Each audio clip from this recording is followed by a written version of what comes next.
So welcome to easy learning with Saikat YouTube channel. আমরা এখানে মূলত ডেসক্রিপটিভ ম্যাথের ভিডিও আপলোড করে থাকি। তো এখানে প্রথম ভিডিওতে আমরা কি দেখেছিলাম না, পার্ট 1 অফ পার্সেন্টেজ বা শতকরা দেখেছিলাম, যেখানে যার বেসিক কিছু ওয়ে যে কী করে এই প্রবলেমগুলো সলভ করব সেটি সম্পর্কে আমরা আলোচনা করেছি। তো আজকে আমরা আগের দিনের কথা অনুযায়ী যে বিভিন্ন টাইপ ওয়াইজ কোশ্চেন নিয়ে আসবো এবং তাকে নিয়ে আলোচনা করব, তাই আমরা টাইপ ওয়াইজ কোশ্চেনে চলে এসেছি। তো বেশি দেরি না করে তাহলে আমরা শুরু করি যে টাইপ ওয়াইজ কোশ্চেনগুলি কী করে সলভ করব এবং কী করে এগোবো বা কী টাইপ নিয়ে আমরা এসি সেটাও দেখবো আমরা। তো আজকে যে টাইপটি নিয়ে এসেছি that is first type, that is income based type. Income based তোমরা কিরণের বই থেকেও সলভ করতে পারো। কিরণের বইয়ে টাইপ 3-তে এই ইনকাম বেসড কোশ্চেনগুলিকে সিরিয়াল ওয়াইজ সাজানো আছে।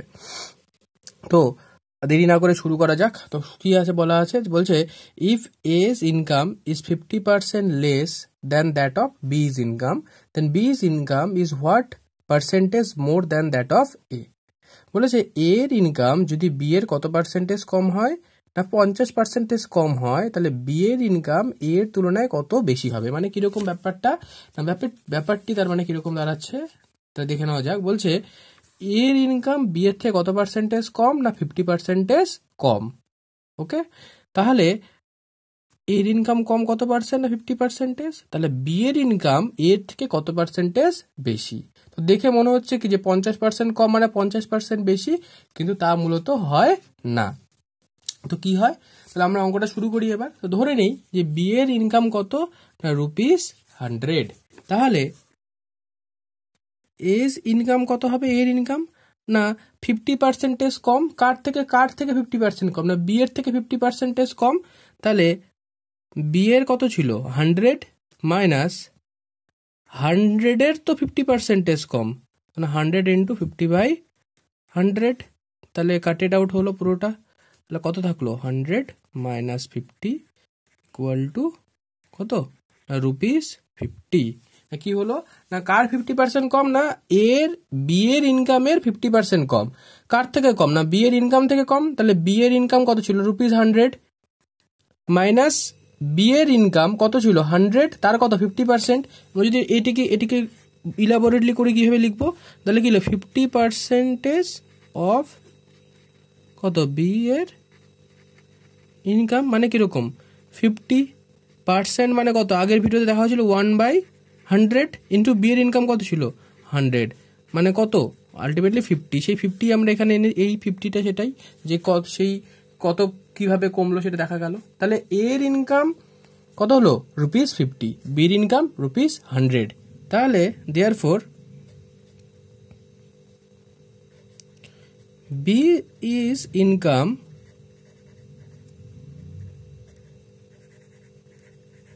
is more than a by কত না এর ইনকাম কত ছিল 100 টাকা আর বি এর ইনকাম কত ছিল 100 টাকা আর এর ইনকাম কত 50 টাকা।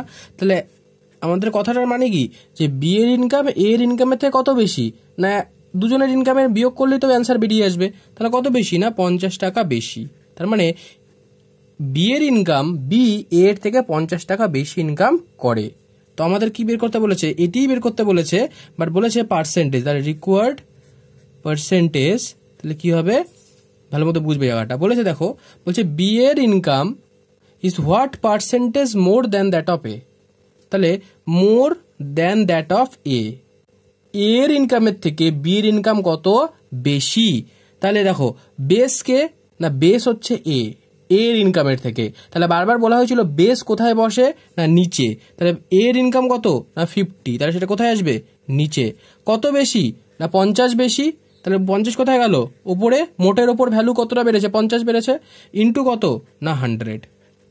যেহেতু পার্সেন্টেজ বের করবো তাহলে 100 দিয়ে মাল্টিপ্লাই হবে, তাহলে 50 কাটেড আউট, তাহলে 100 অনলি কত পরে থাকলো 100%। এটি আমাদের কি রেসপেক্টিভ অ্যান্সার। আশা করি বোঝা গেল কথাটা, যে কোশ্চেনটা বলেছে যে বি এর ইনকাম এর ইনকামের থেকে কতটা বেশি, তাহলে কার থেকে বেশি এর থেকে বেশি, তাহলে তুলনা কার সাথে করছি এর ইনকামের সাথে, তাহলে এর ইনকাম কোথায় বসবে নিচে, কতটা বেশি হয়েছে বি এর ইনকাম এর থেকে 50 বেশি, মোটের ওপর যে ভ্যালুটি বেড়েছে সেটি কোথায় বসলো ওপরে ইন্টু 100, তাহলে ওপরের অ্যান্সার কত এলো না 100%। আশা করি ক্লিয়ার হয়েছে এটি। তো নেক্সট কোশ্চেনে যাচ্ছি আমরা। তো নেক্সট কোশ্চেন কি বলা হয়েছে, বলেছে person who spends 66 of 2/3% of his income is able to save rupees 1200 per month. What was his monthly expenses? তাহলে বলেছে একজন লোক যে তার ইনকামের 66 of 2/3% খরচ করে ফেলে, তারপরেও দেখছে খরচ করার পরেও যে কত টাকা পড়ে থাকতে তার কাছে, না 1200 টাকা করে কিন্তু প্রতি মাসে পড়ে থাকছে। তাহলে বলছে সে অ্যাকচুয়ালি কত টাকাটাই বা খরচ করে। খুব সহজ অঙ্ক। এই সমস্ত অঙ্কের ক্ষেত্রে কিন্তু আমরা প্রথমেই ধরবো the income of that person, সেই লোকটি কত টাকা আয় করতো মান্থলি, সেটিকে ধরলে আমাদের অঙ্ক খুব সহজ হবে। তো তাই ধরি আমরা। তো let the income of that person be rupees x। কত টাকা ধরে নিলাম? x টাকা ধরে নিলাম। আশা করি ক্লিয়ার হয়েছে। এবার বলেছে দেখো ইনকামের কত পার্সেন্টেজ খরচ করে? 66 of 2/3। তাহলে therefore the person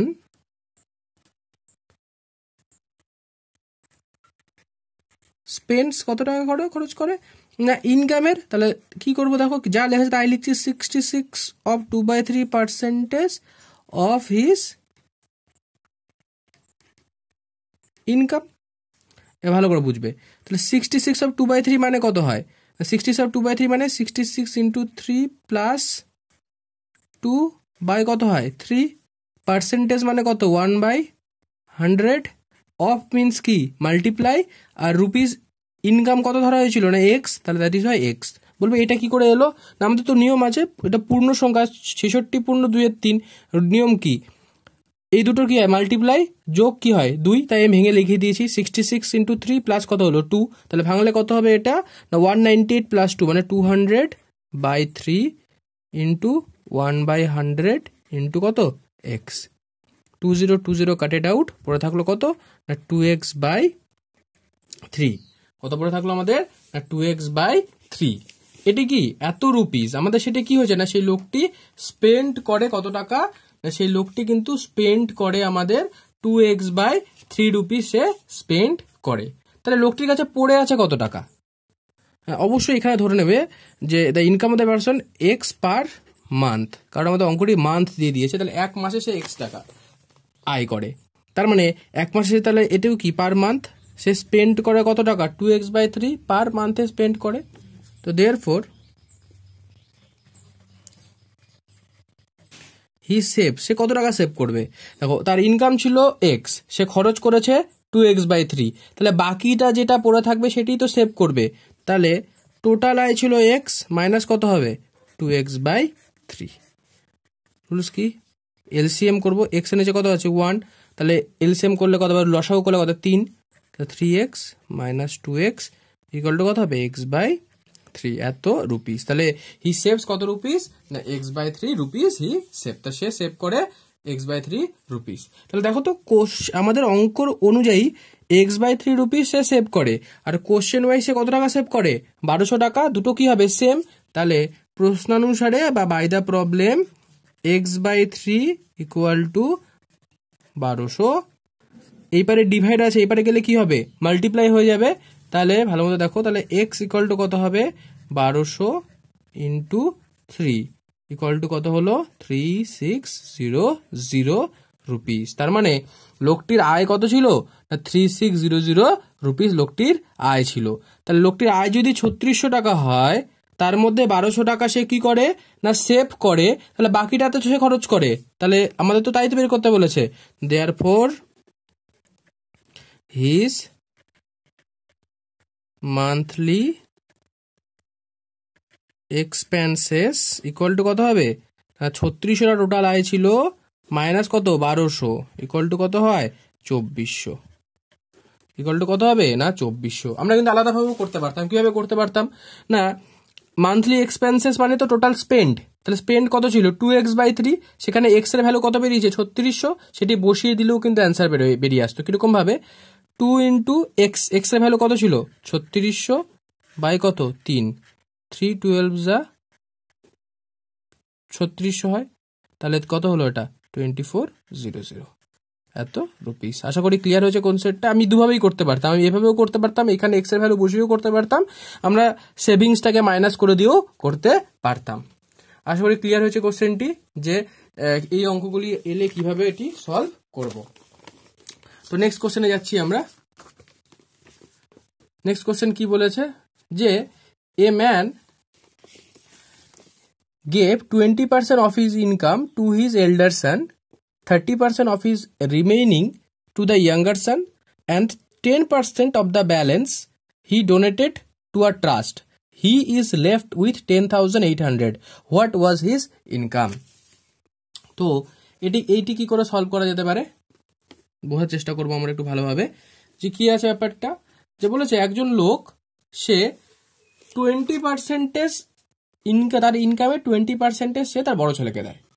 এবার দেওয়ার পরে কিছুটা অবশিষ্ট পড়ে থাকবে, সেই অবশিষ্ট টাকাটা সে কাকে দেয়, তা অবশিষ্টের 30% দেয় তার ছোট ছেলেকে। এবার বলছে তাও হয়নি, তারপরে আবার যে অবশিষ্ট থাকলো তার আবার 10% সে কাকে দেয় না, সে একটি ট্রাস্টে ডোনেট করে। বলছে তারপরেও তার কাছে 10,800 টাকা পড়ে থাকে, তাহলে তার ইনকাম কত সেটি আমাদেরকে বের করতে হবে। তো আমি বারবার আগের ক্ষেত্রেও বলেছি, তাহলে এই ক্ষেত্রে আমরা কি ধরবো না, আমরা অলওয়েজ কিন্তু ধরে নিব কি আমাদের ইনকাম অফ দ্যাট পার্সন। তো ধরে নিচ্ছি, লেট এটা একটু ছোট ছোট করে লিখছি, the income of that person B rupees. আমি এই ক্ষেত্রে কিন্তু ধরে নিই 100x, তাহলে আমাদের অঙ্ক করতে কিন্তু সুবিধে হবে। 100x হলে কিন্তু আমাদের অঙ্ক করতে অনেক সুবিধা হবে। তো আমরা কত ধরে নিলাম এখানে 100x। তো দেয়ারফর তাহলে এল্ডার সান কত পাবে, তা লিখছি তাই। তাহলে এল্ডার সান গেট কত পাবে না 20% অফ হিজ ইনকাম। কোশ্চেনে তো তাই দেওয়া আছে 20% অফ হিজ ইনকাম, তাই লিখেছি। তার মানেটা কি, তার মানে 20% মানে কত 1/100, আর তার ইনকাম কত ধরে নিয়েছি আমরা 100x। আশা করি ক্লিয়ার। তাহলে 100 কাটেড আউট, কত পরে থাকলো না আমাদের 20x এত রুপিস। তার মানে এল্ডারসন কত টাকা পেয়েছে 20x টাকা পেয়েছে। তাহলে রিমেইনিং অ্যামাউন্ট কত, তার কাছে কত পড়ে থাকলো আর বাকি এখন, রিমেইনিং অ্যামাউন্ট কত হবে না, টোটাল ছিল তার ইনকাম ছিল 100x, 20x টাকা তার ছেলেকে দিয়ে দিয়েছে, তাহলে সেটি মাইনাস করে দিলেই তো আমার কাছে বাকি টাকাটা পড়ে থাকবে। তাহলে কত হলো আমাদের এটা 80x। তাহলে এত টাকা আমাদের কাছে কি বাকি পড়ে আছে, বা সেই লোকটির কাছে এত টাকা পড়েছিল।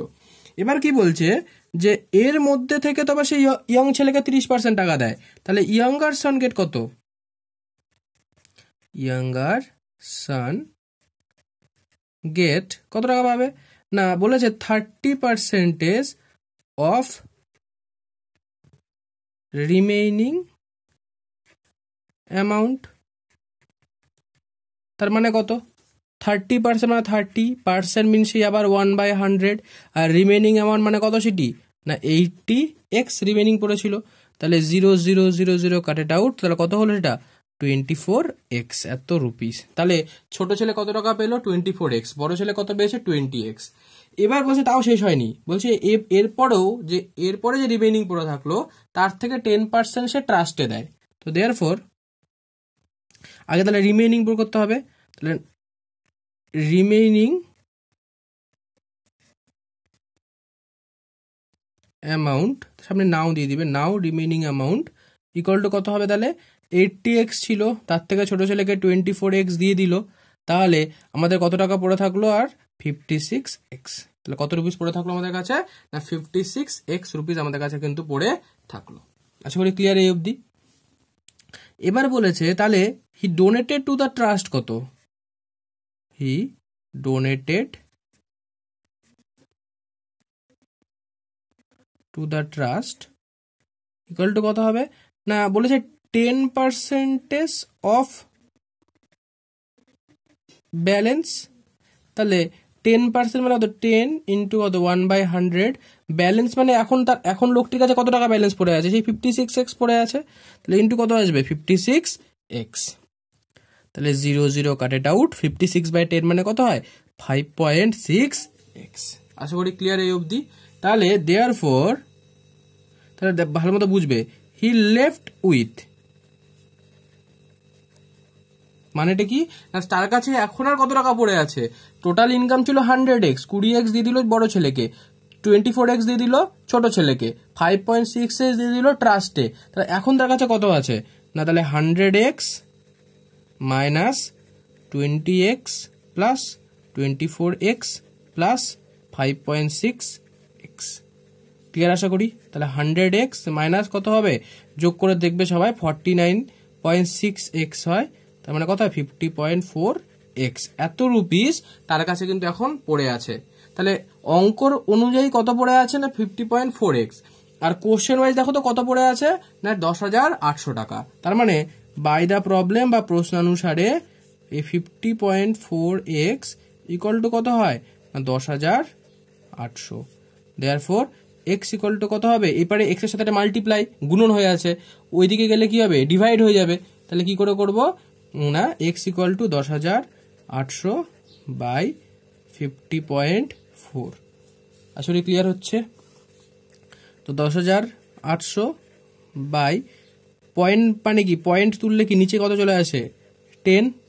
এবার আমি আগের ভিডিওতেই বুঝিয়েছিলাম যে 10,800 এবারে ডিভাইডের নিচে যদি আমি এটা মাল্টিপ্লাই দিই, নিচেরটি কি হয়ে যায় উল্টে যায়, তাহলে 10 বাই কত হয়ে যাবে 504, 504 টু যা হয় 1080, তাহলে ওভারঅল কত থাকলো না 200। তাহলে এক্স এর ভ্যালু কত বেরোলো 200। তো এটা কিন্তু আমাদের অ্যান্সার না, কারণ অ্যান্সারে আমরা কি ধরেছিলাম সবাই দেখে নাও, যে income of that person B কত ছিল 100x, কোশ্চেনে বের করতে বলেছে তার ইনকাম, তো কি লিখবো দেয়ারফর ইনকাম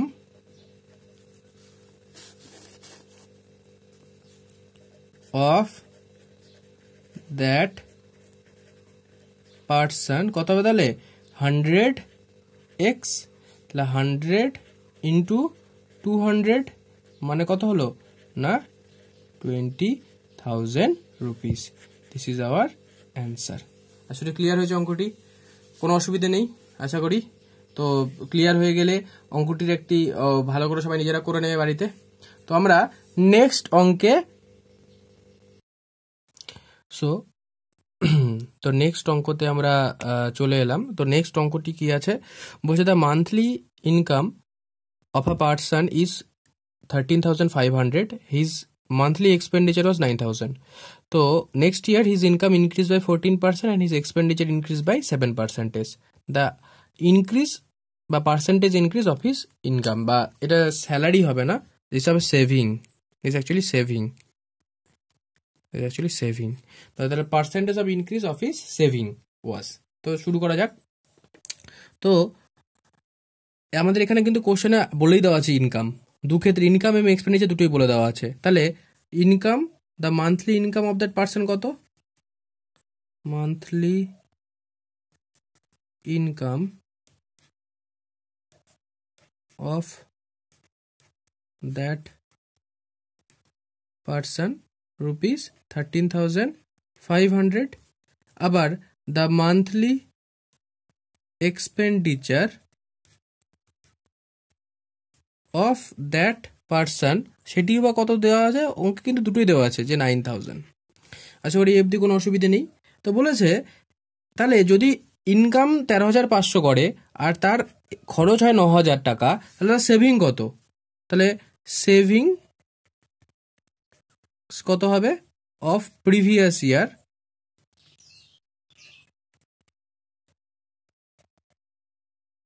আগের বছরের যেটি প্রথম বছর দেওয়া আছে সেটি কত হবে না 13,500 মাইনাস কত হবে 9,000 ইকুয়াল টু কত হবে না 4,500।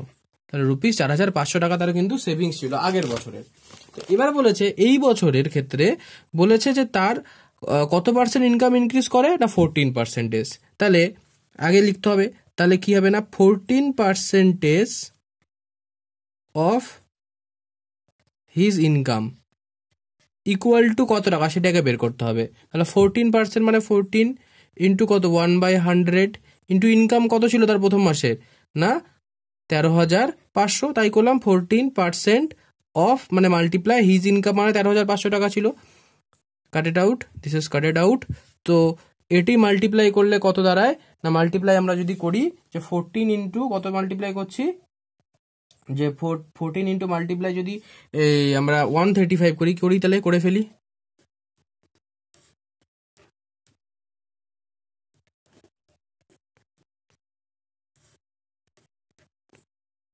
কত হলো 1890 এত রুপিস। এটি আমাদের কি হলো না, এটি আমাদের 14% অফ হিজ ইনকাম। এবার এই টাকাটা কি হয়েছে, নেক্সট ইয়ারে বেড়েছে, তো তাহলে এখনকার ইনকাম কত, তো therefore new income of that person equal to কত হবে, 13,500 প্লাস 1,890 এত রুপিস। তাহলে কত হবে 0,9 1,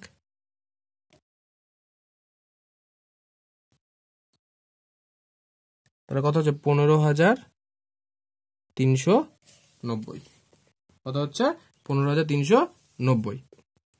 আশা করি ক্লিয়ার জায়গাটি যে কি করে হলো এটি। তো নেক্সট এত রুপিস। তো নেক্সট এবার কি বলেছে যে তাদের কি এবার কি বাড়ছে, এক্সপেন্ডিচার বাড়ছে কত পার্সেন্টেজ, 7%। তাহলে কি, তো 7% of his expenditure equal to কত হবে না, 7% মিনস 1/100 ইন্টু এক্সপেন্ডিচার কত টাকা ছিল 9,000 আগের মাসের, দুটো জিরো কাট ইট আউট, তাহলে কত হবে এখানে 630 এত রুপিস। এবার এটা কি আগের থেকে তো বেড়েছে, তাহলে নিউ এক্সপেন্ডিচার 9,000 টাকা ছিল, প্লাস কত টাকা বেড়েছে না 630 টাকা বেড়েছে, তাহলে কত হলো 9,630 টাকা এত রুপিস। আসলে ক্লিয়ার এই অবধি। তো আবার দেখো নতুন ইনকাম নতুন এক্সপেন্ডিচার, তাহলে দেয়ারফর নিউ সেভিংস এটা কত হবে, তাহলে সেই 15,390 আগেরটির মতো বিয়োগ করতে হবে, 9,630 কত হয় বিয়োগ করলে 0,65760 কত, তাহলে আমাদের বিয়োগ করলে কত দাঁড়াচ্ছে আমাদের এখানে না 5,760 দাঁড়াচ্ছে আমাদের। আশা করি এই অবধি কোনো অসুবিধা নেই, যদি এখানে অসুবিধা থাকলে বলতে পারো। এখানে আমাদের কি 5,760। এবার কোশ্চেনটি পড়তে হবে ভালো করে, যে বলেছে the percent of increase in his saving, তাহলে আগে সেভিং ছিল 4,500 টাকা, এখনকার সেভিং 5,760 টাকা, তাহলে কতটা বেড়েছে, তাহলে ইনক্রিজ ইন সেভিং কত টাকা বেড়েছে, তাহলে না তাহলে 5,760 মাইনাস 4,500 0,6 2 কত 1,260 এত টাকা কিন্তু আমাদের কি হয়েছে না, আমাদের সেভিংস বেড়েছে। নাও এবার পার্সেন্টেজে বের করতে বলেছে, ভালো করে বুঝবে। পার্সেন্টেজে যখনই সেভিং বের করতে বলে ইনক্রিজ, তাহলে ইনক্রিজ কার রেসপেক্টে হয়েছে, আগের বছরের টাকার রেসপেক্টে হয়েছে, তাহলে বেস ভ্যালু কোনটি, আগের যে বছরের যে প্রিভিয়াস ইয়ারের যে সেভিং সেটি বেস, এটি কোথায় আসবে নিচে, বেড়েছে কতটা না 1,260, এটি কোথায় আসবে উপরে, ইন্টু কত হবে 100।